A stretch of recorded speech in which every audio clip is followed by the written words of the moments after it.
নির্বাচনের আগে আমি এই ময়দানে এসেছিলাম, আপনাদের সম্মুখে বক্তব্য দিয়েছিলাম, আপনারা দেখেছেন। আজও এসেছি, আজকে আপনাদেরকে একটা মেসেজ দেওয়ার জন্য। আপনাদের বিরুদ্ধে বা আমাদের বিরুদ্ধে এক শ্রেণীর লোক সংঘবদ্ধ হয়ে আছে, বিভিন্ন অপপ্রচার চালিয়ে মানুষকে বিভ্রান্তিকর অবস্থায় ফেলার জন্য।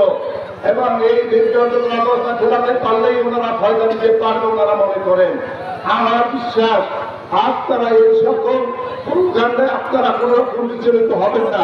হবেন কি আপনারা? এখানে আসার পরই শুনলাম এক লোক আমাকে বললেন যে আমার সাহেব, আমরা শুনেছি আপনি নাকি ওদের দলে চলে গেছেন। এরকম প্রচারণা চালাবে, হয়তো দু একদিনের মধ্যে আবার এ ধরনের প্রচার আসবে। আশরাফুর রহমান অ্যারেস্ট হয়ে গেছে।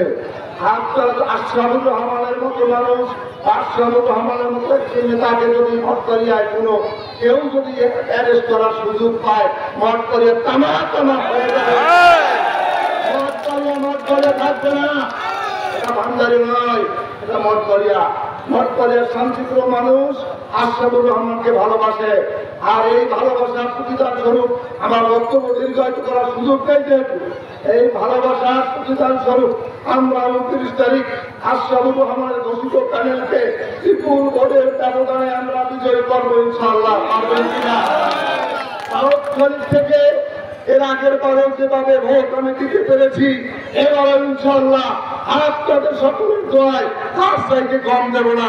85 থেকে 90% পর্যন্ত আপনারা দোয়া করবেন। আপনাদের চেয়ারম্যান থেকে সাবধান থাকবেন। ওই আগের নির্বাচনে ওনার নাটক আপনারা দেখেছেন, এখনো নাটক শুরু করেছে। এই নাটক থেকে আপনারা সাবধান থাকবেন। উনি আপনাদের টিভি এলাকাবাসীর ভালো কোনোদিন চায় না।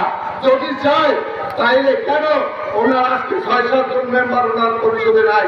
ওর যদি ক্ষমতা থাকে আর ওর এই দলের যদি ক্ষমতা থাকে, আমার ইউনিয়ন থেকে একটা মেম্বার যদি ভাগাই আনতে পারে, আমি 10 কোটি টাকা জরিমানা দেবো।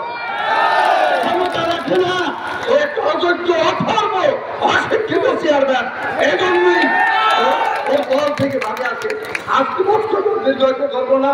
29 তারিখ আপনারা ঐক্যবদ্ধভাবে মা বোনদের সাথে দিয়ে আপনারা বিপুল ভোটের ব্যবধানে আশরাফুর রহমানের প্যানেলকে বিজয়ী করবেন, এই আশাবাদ ব্যক্ত করে আমার বক্তব্য এখানে শেষ করছি। জয় বাংলা, জয় বঙ্গবন্ধু, বাংলাদেশ জিন্দাবাদ। আসসালামু আলাইকুম।